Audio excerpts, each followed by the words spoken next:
yuk, belajar, belajar yuk, belajar, belajar, sampai kau pintar. Belajar yuk, belajar yuk, belajar yuk, belajar, belajar, sampai kau pintar. Kalau kau pintar, pasti disayang mama dan papa. Kalau kau pintar, teman-temanku sayang.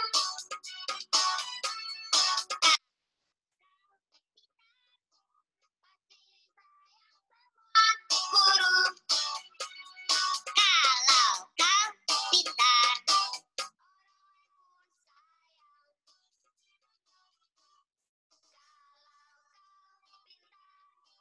pasti disayang mama dan papa. Kalau kau pintar, teman-temanku sayang. Kalau kau pintar, pasti disayang semua guru. Kalau kau pintar, orang lain pun sayang. Orang lain pun sayang. Ya, selamat berjumpa dalam program parenting bersama saya, Jarod Wijanarko dari Happy Holy Kid. Itu tadi lagu dari ciptaan Happy Holy Kid yang pernah ada di televisi tahun 2006-2007 lewat RTV dalam program film boneka Happy Holy Kid. Ya, kalau pintar disayang teman, sayang guru, sayang orang tua. Nah, kita akan berbicara hari ini belajar mengenai bagaimana mendidik anak di era digital, era milenial, apalagi sekarang suasana PSBB, nggak boleh kemana-mana. Maka ini waktunya sebenarnya untuk membuat bonding antara orang tua dan anak, ikatan atau relasi. Nah, kita akan berbicara hari ini mengenai generasi milenial yang tentunya punya permasalahannya sendiri. Apa itu permasalahannya? Ya, yang hari-hari ini pasti adalah bagaimana anak itu tidak bisa lepas dari gadgetnya. Dan tema ini sebenarnya sudah saya bukukan dalam buku yang berjudul Ayah Ibu Baik. Dan ini juga sebenarnya adalah dari disertasi waktu saya mengambil magister pendidikan yang judulnya adalah Pengaruh Gadget pada 7 Perilaku dan 4 Kemampuan. Untuk menangani anak-anak hari-hari ini atau era digital ini, di mana kita sebagai orang tua itu tidak bisa mengikuti teknologi IT dari anak-anak. Bahkan anak SD pun sudah bisa lebih pinter daripada orang tuanya. Jadi kalau menjadi orang tua yang lebih pinter dalam hal gadget IT tidak bisa, tapi kita bisa menjadi ayah baik, ibu baik. Ayah yang kaya, nggak semuanya bisa kaya. Ayah yang hebat, nggak semuanya bisa hebat. Tapi kalau mau jadi ibu baik, bapak baik, nah kalau mau, itu pasti bisa. Nah, bukunya ini tersedia di toko-toko buku dalam masa PSBB ini, bisa dibeli secara online. Ya. Wah Pak, saya tinggalnya di Amerika nih, dengerin siarannya Bapak. Bisa beli dari Amerika, tapi hanya bisa Android, yaitu versi e-book. Masuk Google Play, e-book, lalu ketik nama saya, Jarod Wijanarko, atau Ayah Ibu Baik, nah muncul nih gambarnya seperti ini. Ya, jadi ini versi e-book, bisa di-download dari seluruh muka bumi, asal yang versi Android, ya iPhone-nya belum, iOS-nya belum bisa. Dan e-booknya ada banyak judul, ya lebih dari 15, tapi ini yang saya tampilkan yang ada hubungannya dengan parenting aja. Ada berbagai judul yang nanti bisa dicari sendiri. Nah, saya akan mulai dengan cerita dulu ya. Bagaimana dulu anak kami pada waktu kecil juga tidak lepas dari masalah ini. Kalau sekarang itu game adiktif dalam arti gadget ya. Kalau zaman anak saya masih kecil belum gadget, tapi komputer ada. Ya, kalau komputer bukan gadget, tapi laptop, komputer dengan internet di blend jadi satu, itu dia gadget. Ya, telepon genggam zaman dulu itu bukan gadget, tapi dengan adanya internet menjadi smartphone itu gadget.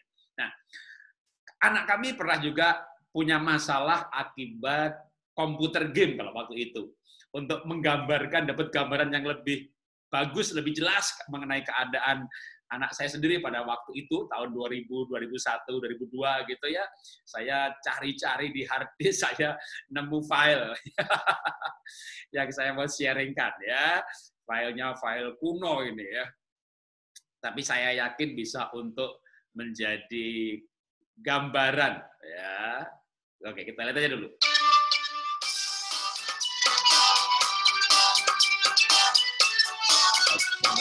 Ya, salah file. Ya. Yang di play salah. Tunggu sebentar ya. Ini sekarang, yes. Ya.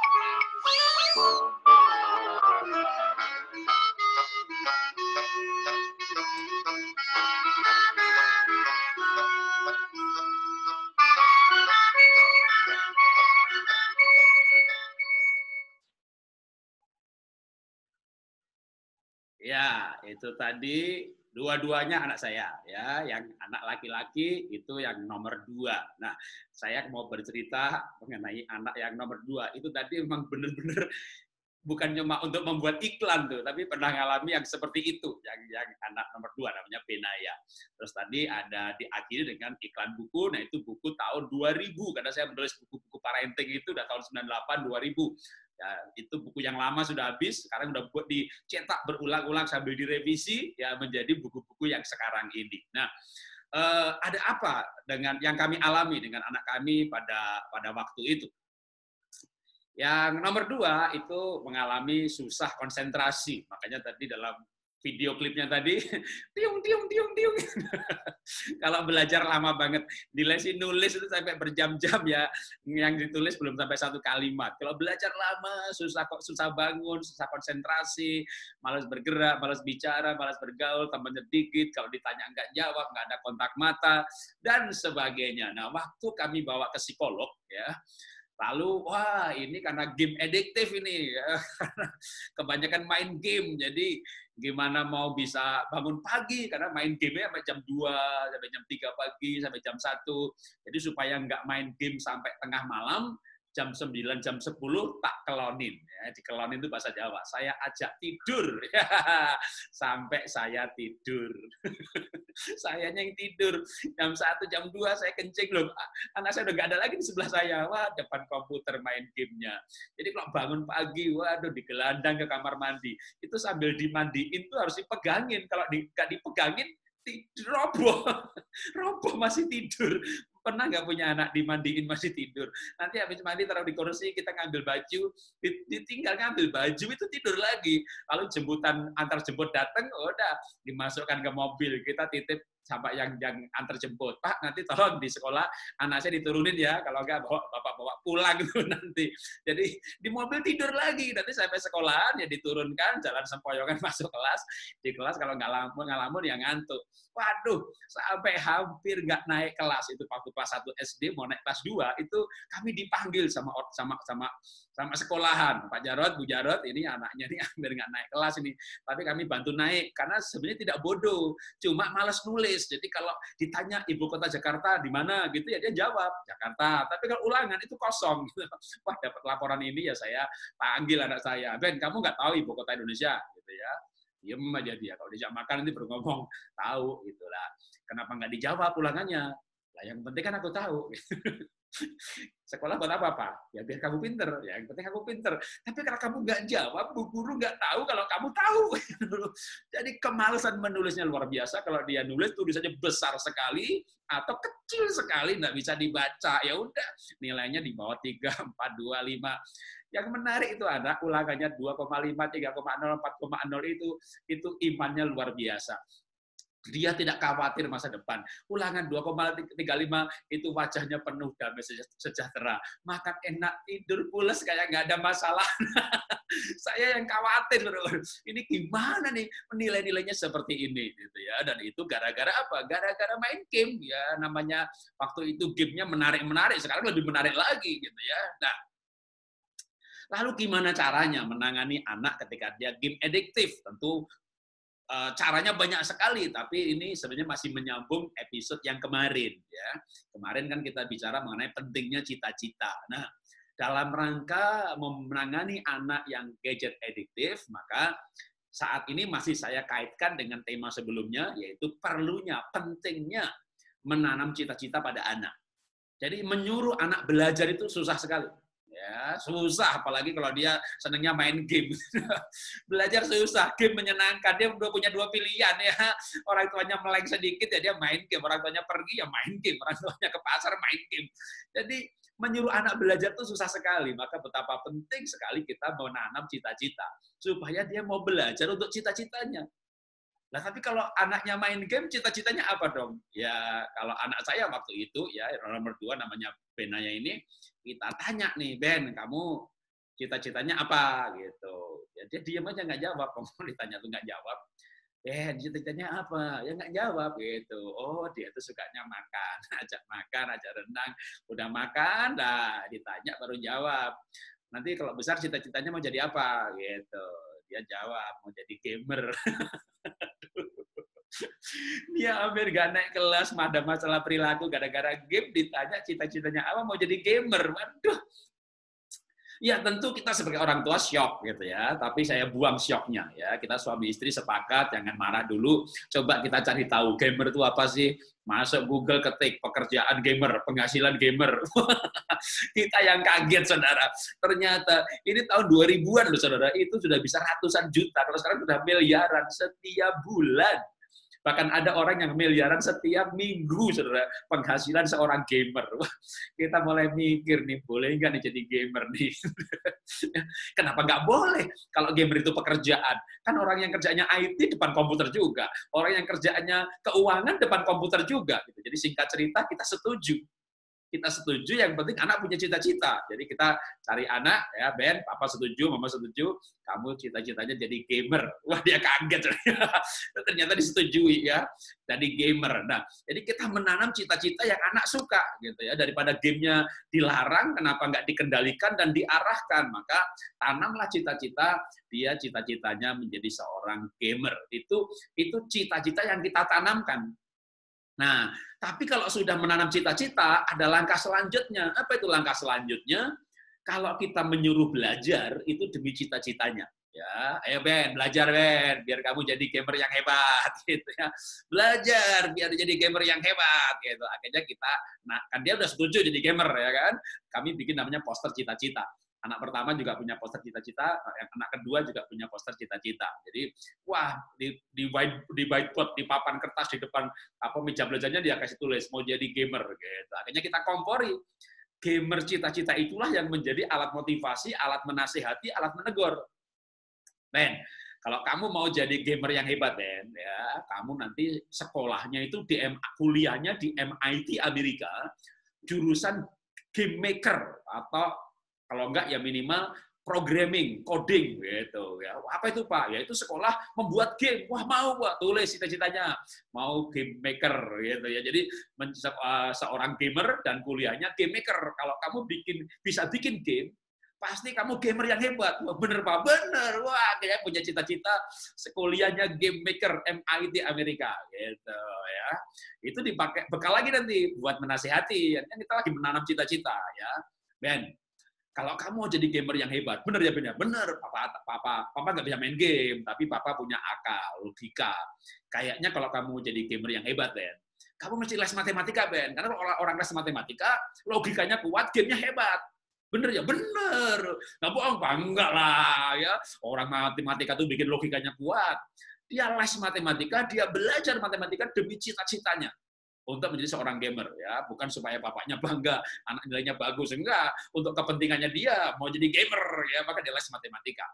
Singkat cerita, ini 6 tahun ya, disingkatin aja ceritanya dalam beberapa menit ya. Berbulan-bulan kemudian kita kompori lagi, Ben. Kalau kamu jadi gamer yang hebat, Ben, mesti gamer internasional.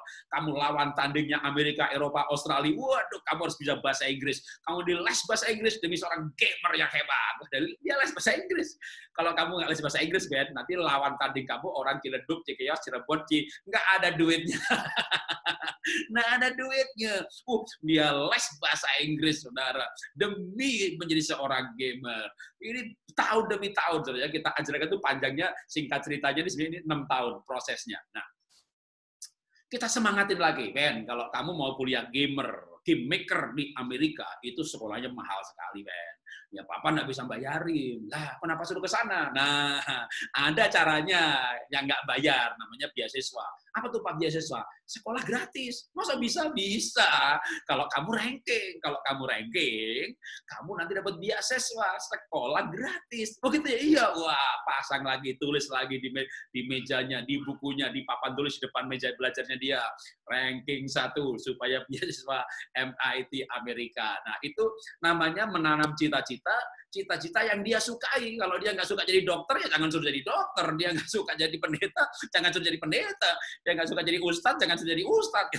Cita-cita zaman sekarang itu ya YouTuber, gamer, animator, wah grafis, desain, chef gitu ya. Bukan kayak dulu insinyur gitu ya. Oh, jadi insinyur ujung-ujungnya dagang properti juga, jual asuransi, dia ngapain. Jadi cita-cita yang kontekstual dengan hari ini. Nah, setelah menanam cita-cita, maka langkah berikutnya, ini saya tulis di sini apa? Target dan tangga sukses. Target dan tangga sukses ya. Sukses itu ada tangganya, naik tangga gitu. Oke, kasih contoh lagi yang praktis. Kembali ke anak saya Benaya waktu dia kelas 1 SD, naik kelas 2 bersyarat. Nah, kita kasih tahu, Ben, kamu tuh nanti ya SMA-nya itu harusnya dari Singapura. Kalau dari Indonesia masuk MIT walaupun ranking 1 di sini mungkin susah di sana. Tapi SMA-nya tuh ranking 1 junior college di Singapura. Nanti masuk MIT gratis, beasiswa. Nah, untuk bisa ke Singapura SMA-nya, maka SMP-nya kamu harus ranking minimal SMP kelas 2 dari ranking 1.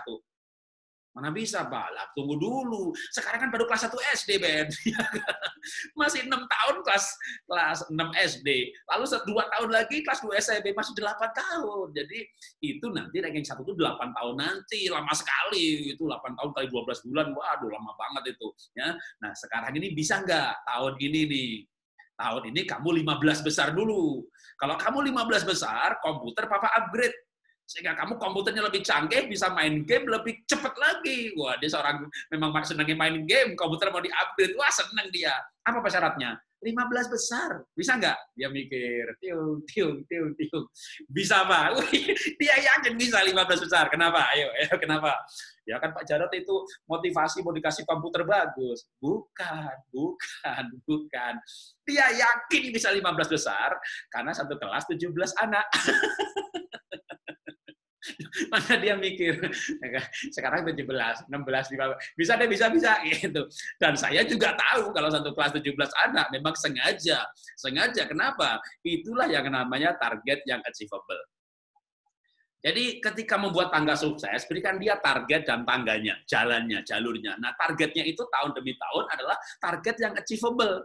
Jangan target yang memang anak nggak bisa nyampe, itu nggak mungkin mencapainya, ya itu sama aja bohong. Misalnya Anda dengar pelajaran saya atau baca buku saya, Pak Jarot anaknya ranking 1 dapat beasiswa, lalu Anda berkata begini sama anak-anak, nah, anak Pak Jarot itu ranking 1, nah, dapat beasiswa di Singapura, satu anak 8 tahun, 1 tahun itu bisa 500 juta kalau nggak bayar, itu 8 tahun 4 miliar itu, nah 2 anak 8 miliar, waduh, nah kalau kamu ranking 1, nah Papa kasih komputer, iPhone, iPad, semuanya Papa kasih, waduh, anaknya mikir, ranking 1, Papa, tidak ada yang mustahil bagi Tuhan. Betul, nak. Tapi itu mustahil bagiku, Pak. Aku bukan Tuhan, aku anakmu. Sadar. Anak ranking 15 disuruh ranking 1. Ya anak nggak mikir nggak bisa, malah akhirnya tidak menjadi motivasi. Kenapa? Dia yakin nggak bisa. Kalau dia yakin nggak bisa, ya nggak dikejar. Maka berikan ranking yang dia bisa. Dia yakin bisa. Sekarang anak Bapak Ibu ranking 20. Ya kasih aja dorongan ranking 16 gitu. Nggak usah buru-buru. Didik anak itu lama kok gitu. Sampai anak menikah nanti kan kita didik terus. Jadi nggak usah buru-buru semua aspek mau dijejalkan pada hari ini. Ya sampai malam nggak akan tidur hanya untuk nasihatin. Nah, jadi dikasih target yang namanya target itu achievable. Target yang bisa dicapai. Ketika disampaikan, maka anak percaya aku bisa mencapainya. Maka dibuatlah target dari mulai ranking 15 besar, lalu 12 besar, 10 besar, 8 besar, 6 besar, 7 besar. Itu ternyata nggak sampai 8 tahun, 6 tahun sudah ranking 1. Sehingga akhirnya SMP ranking 1, kelas 1 ranking 1, SMP kelas 2 ranking 1, maka singkat cerita dia betul-betul bisa ranking ya. Nah, ketika targetnya sudah dapat ya, ujungnya udah dapat ya kan, itu bakal 8 tahun nanti beasiswa. Lalu ada tangga suksesnya. Ini urutannya begini nih, ranking 1 terus. Nah, sekarang 15 besar aja gitu ya yang tahun ini. Sudah dapat tangga suksesnya, ini diperinci lagi. Diperinci lebih detail sampai pada agenda. Nah, tak kasih contoh juga agendanya. Ini agenda yang kami buat tahun 2001, 2002 yang lalu. Ini contoh agenda ini juga ada di buku ini yang gambar di bawah ya, buku Ayah Ibu Baik. Ini saya screenshot dari buku saya, di mana kami dulu sama-sama membuat agenda dengan anak nomor 2 ya, karena dia hampir nggak naik kelas perlu di coaching ya. Dan kita belajar parenting, walaupun saya insinyur, akhirnya jadi magister pendidikan juga, belajar soal parenting suami istri. Jadi untuk mencapai target tadi dikasih poin apa? Menambah jam belajar supaya naik kelas. Kan tadinya hampir nggak naik kelas. Belajar bersama teman lebih mudah. Oke, nah ya. Les beberapa pelajaran yang parah. Mengatur ulang jadwal game dan belajar. Jadi gamenya nggak dilarang. Ayo dijadwalkan. Dibikin perinciannya dulu nih apa yang mau dilakukan. Ikut camp motivasi. Mau nggak? Wah, siapa itu game yang akan mengajari camp gitu, anak saya nanya begitu ya. Waktu itu ya kebetulan saya dengar mengenai Adamko yang waktu kecilnya dia pernah dikeluarkan dari SD swasta pindah ke SD negeri karena hampir nggak naik kelas gara-gara game. Dia seorang gamer, jadi saya bilang ke anak saya nanti coachnya gamer band, dia namanya itu dari Singapura, dia Adamko, dia gamer, tapi sekarang dia orang hebat. Tapi dulunya gamer, wah karena sesama gamer kan, wah, malah dia tertarik gitu ya. Orang itu kalau satu spesies tertarik, saudara. Jadi akhirnya kita masukkan daftar, ikut camp motivasi ya, sampai nanti akhirnya menjadi 10 besar. Ya, 4 tahun kemudian, juara kelas 5 tahun kemudian, juara 1 6 tahun kemudian, dapat beasiswa 9 tahun kemudian. Gitu. Nah, dari apa yang dilakukan secara global ini, kita buat lagi menjadi jadwal harian. Tadi kan mau main game, wah dia bikin yang kuning ini game. Tadinya nggak begini, saudara. Tadinya gamenya tuh 3 jam gitu, ya biarin aja. Ya, lalu akhirnya diplot.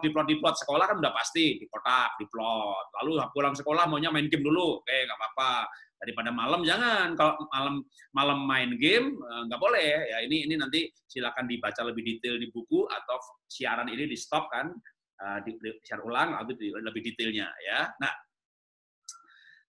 main game tuh nggak boleh malam, jadi pulang sekolah jangan ayo bikin PR dulu, nanti udah PR-nya selesai lagi tinggal main game, jangan. Habis makan malam main game, otaknya aktif, dopaminnya banyak, nggak bisa ngantuk, nggak bisa tidur. Kalau mau pulang sekolah udah habis ganti baju, makan segala macam, main game aja udah tuh, jatahnya sehari 2 jam ya 2 jam. Kalau nilainya bagus dapat boleh 3 jam, ranking boleh lagi naik. Pokoknya buat motivasi aja. Jadi gamenya tidak dilarang, tapi dijadikan alat motivasi. Sudah makan malam baru belajar, ngantuk tuh dia, baca Alkitab lebih ngantuk lagi, apalagi berdoa, udah persiapan psikologi untuk tidur. Nah, lama-lama polanya terbentuk sehingga bisa tidur lebih awal, ya, walaupun nggak awal-awal banget gitu ya. Tapi itu agenda tuh yang penting begini, dibuatnya oleh si anak, kita ngarahkan. Wah kalau begitu anak saya tak buatin aja dah. Ya nanti dia nggak mau mengerjakan, tidak ada komitmen untuk mengerjakan, waktu itu bukan agendanya dia, mama yang buatin. Maka kalau harus 1 bulan membuat agenda itu, gitu ya sabar-sabar aja bikin bersama sampai akhirnya dia yang membuat, gitu ya. Wah dia bikin plot, main game 1 hari 4 jam, ya biarin aja gitu. Nah olahraganya kapan? Makannya kapan? Sampai akhirnya jadi itu agenda yang dibuat oleh si anak. Nah kita nanti tinggal mengingatkan, contoh ya. Dia bangun Sabtu-Sabtu terus tidur, nggak bangun-bangun gitu ya, lebih lama, udah lewat 6 jam, 8 jam, udah jatahnya tidur udah lebih nih. Kita suruh dia bangun, bangun Ben, jadwalnya main game. Jadi kalau jadwalnya main game, dia nggak game, kita ingetin. Jadi akhirnya anak itu merasa, ih papa baik ya. Kan kebanyakan begini nih, main game dimarahi, main game dimarahi, main game dimarahi. Aku yang suka, mama nggak boleh. Yang aku sukai, mama nggak boleh. Wah, mama ini jahat. Mana ada orang mau mendengar nasihatnya orang yang dianggap jahat sama dia. Apalagi dianggap musuh, mama ini musuh. Mana ada orang mau mendengar nasihatnya si musuh. Kita harus jadi sahabatnya si anak supaya anak dengar nasihat kita. Makanya kalau dia nggak main game, padahal jadwalnya main game, kita ingetin, main game ya, main game. Gitu. Oh, udah siang ya? Oke, Pak, dia bangun. Pak, makasih Pak, dibangunin Pak. Iya, di jadwalnya jamnya main game nih, ini udah lewat, udah nggak boleh, jadwal nggak boleh geser loh. Pak, terima kasih dibangunin, jadwalnya main game. Nah, jadi akhirnya agenda itu menjadi alat untuk dia tahu bahwa hidup ini ada polanya, ada waktunya. Semua hal ada waktunya, bukannya nggak boleh, tapi ada waktunya. Nah, itu gunanya menyusun agenda bersama-sama. Ya. Apabila ini sudah tercapai, maka kita bisa melangkah selanjutnya. Ya. Bukan melarang anak main gadget, tapi menggunakan gadget untuk yang hal informasi dan positif. Jadi yang namanya adiktif itu kalau menggunakan gadget tidak untuk yang positif, yaitu main game atau pornografi atau game kekerasan. Kalau sekarang kan anak TK, anak kelas 1 SD aja PR-nya udah suruh googling, cari sejarah Mesir. Nah, kalau kita nggak boleh pegang gadget, jadi gadget itu positif kalau dipakai untuk hal yang baik. Bapak Ibu kerjanya marketing, lewatnya gadget. Ya pegang gadget, tapi itu bukan adiktif. Kenapa? Kerja, cari duit. Tapi ini nggak jelas, gitu ya, nggak bisa berhenti, itu namanya adiktif. Jadi kalau untuk yang positif ya tidak adiktif. Dan sekarang kalau nggak bisa pakai gadget, mana bisa hidup? Beli tiket pakai gadget, main saham pakai gadget, jadwal ada gadget, semuanya pakai gadget. Jadi kita tidak melarang anak pakai gadget, tapi ajari membatasi penggunaannya, dan kalau menggunakan, maka menggunakannya untuk hal yang positif. Nah, kalau anak gadget adiktif, maka kalau kembali kepada saya cerita anak saya tadi ya, dengan sebuah pola ini ya, menanam cita-cita, ya nyuruh kasih tangga sukses, bikin agenda target jangka panjang tahunan, target sampai ke agenda harian. Maka singkat cerita tahun 2009 dia betul-betul mendapat ASEAN Scholarship. Jadi ketika 8 tahun sebelumnya 2001 kelas 1 naik kelas 2 SD hampir nggak naik kelas, maka 8 tahun kemudian, bahkan dia mendapat ASEAN Scholarship itu bukan kelas 3 SMP seperti kakaknya, kelas 2 SMP, dia sudah menang ASEAN Scholarship, mengalahkan atau bersama-sama dengan yang kelas 3 SMP, jadi dia menang umur 1 tahun. Singkat cerita, karena dia pengen kan nanti ke MIT Amerika, jadi setelah 4 tahun di Singapura, jadi Sek 3, Sek 4 2 tahun, Junior College 2 tahun, dia lulus straight A dengan rata-rata 98,6.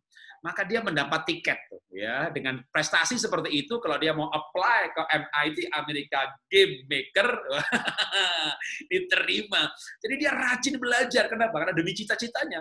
Maka berikan anak itu cita-cita ya, sampai dia akhirnya belajar demi cita-citanya. Nah, singkat cerita, setelah dia belajar, tercapailah rankingnya, dan dia lulus straight A dari junior college-nya dengan nilai yang akan memungkinkan dia pergi melamar ke MIT Amerika. Akhirnya dia bilang begini, Pak, saya kayaknya nggak jadi gamer. Kenapa? Kita udah setujui bertahun-tahun ya, gamer itu bisa kaya, sukses, duitnya banyak. Akhirnya dia bilang begini, tapi hidupnya nggak normal, Pak. Kalau terus-terusan begini, nanti siang jadi malam, malam jadi siang, badanku bisa rusak gitu ya. Kita senyum-senyum aja gitu ya. Terus kamu mau jadi apa gitu? Ya aku tes diriku ini INTP kalau secara kepribadian. Kalau tes temperamen dasar, pragmatik. Kalau DISC, stabil. Nah, aku ini cocoknya ternyata jadi inventor. Jadi aku pikir-pikir waktu kecil dulu aku suka utak-atik barang, mainan, aku mau sekolah mechanical engineering saja. Akhirnya dia kuliah sekolah dan udah lulus ceritanya ya. 2 tahun lalu dia sudah lulus, bahkan sudah bekerja sebagai R&D untuk di perusahaan Jerman namanya Schaeffler. Jadi ceritanya waktu dia lulus junior college, dia bilang sama kami, Pak, Ma, kalau aku nggak ngambil jurusan game maker, tapi mechanical engineering gimana ya? Waktu itu saya bilang, itu maksud papa dari dulu. Ya, maksud papa dari dulu itu kamu tuh ya jangan jadi gamer gitu. Tapi ya kalau dikasih cita-cita jadi gamer, jadi pun nggak apa-apa juga. Yang penting game itu pekerjaan. Pekerjaan itu berangkat jam 8, pulang jam 5. Ada waktunya, bukan selalu waktu. Dan namanya pekerjaan itu akhir bulan ada uangnya, ya, menghasilkan uang. Tapi yang esensi dari pekerjaan itu adalah itu sebagai profesi dan ada waktunya. Satu hari 24 jam, bekerja itu 8 jam. Ada waktu untuk sosial, ada waktu untuk olahraga, ada waktu untuk yang lain. Maka boleh asal sebagai pekerjaan, bukan ediktif. Konsepnya dulu game sebagai pekerjaan. Nah, itu waktu SD itu bahasnya begitu sampai sepakat. Sudah sepakat disetujui. Sekarang anak jadi pinter, dapat beasiswa. Udah, Bapak Ibu, kalau anaknya udah pinter, nggak usah dinasihati. Dia tahu mau jadi apa. Kalau anak sudah pinter, nggak usah dinasihati. Dia bisa mikir sendiri. Bahkan ketika dia tes sendiri, tes kepribadian, tes ini itu, akhirnya dia tahu bahwa dirinya cocoknya adalah sebagai inventor, ya, peneliti. Bukan kayak saya gini tukang ngomong gitu ya. Dan sebagai peneliti apa ya gitu. Ingat dia suka mesin, akhirnya ngambil sekolah mechanical engineering. Dan akhirnya juga dia sudah lulus sekarang bekerja sebagai R&D perusahaan Jerman dan ngantornya di NTU Singapura, tapi perusahaan Jerman. Jadi betapa pentingnya cita-cita. Menanam cita-cita, tapi cita-cita itu harus sesuai yang memang kesukaan si anak. Kalau enggak ya namanya itu cita-cita orang tua dipaksakan ke anak. Karena itu saya mau membuat quote untuk sebagai kesimpulan dari apa yang kita bicarakan. Sentuh hati dengan cinta kasih, maka perilaku berubah, otak pun maksimal, dan prestasi akan luar biasa. Salam dahsyat, luar biasa. Jadi manusia itu prosesornya ada di hatinya. Kalau hatinya disentuh dengan cinta, maka ini serialnya mendidik dengan cinta. Ya, kalau anak disentuh dengan cinta, baru perilakunya akan berubah. Saya masih ingatkan untuk mengenai buku Mendidik dengan Cinta. Ya, ini judulnya Mendidik dengan Hati maksudnya ya. Mendidik dengan hati, tapi itu esensi dari cinta sama ya. Isi judul bukunya Mendidik Anak dengan Hati, tapi isinya adalah bagaimana menyentuh hati dengan cinta, sehingga kalau hati disentuh dengan cinta, maka perilakunya berubah. Dari addictive gamer menjadi gamer yang bisa menguasai waktu. Jadi tetap game, tapi tidak addictive. Nah, itulah yang sebenarnya kita pelajari mengenai mengatasi anak yang kecanduan game.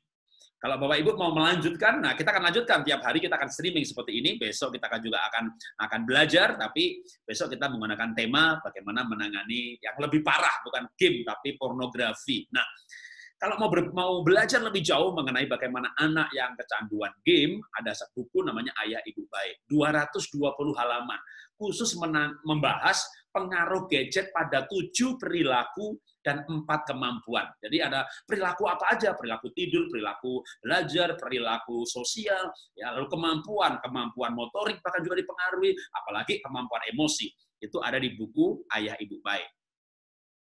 Nah, besok kita akan berbicara mengenai serial yang baru, ya masih serial parenting, tapi untuk pornografi 1. Ya, kalau game nanti kita akan lompat, ya kita akan sambung lagi nanti, tapi besok kita masuk ke addictive pornografi 1. Nah, khusus pornografi ini akan ada 5 seri.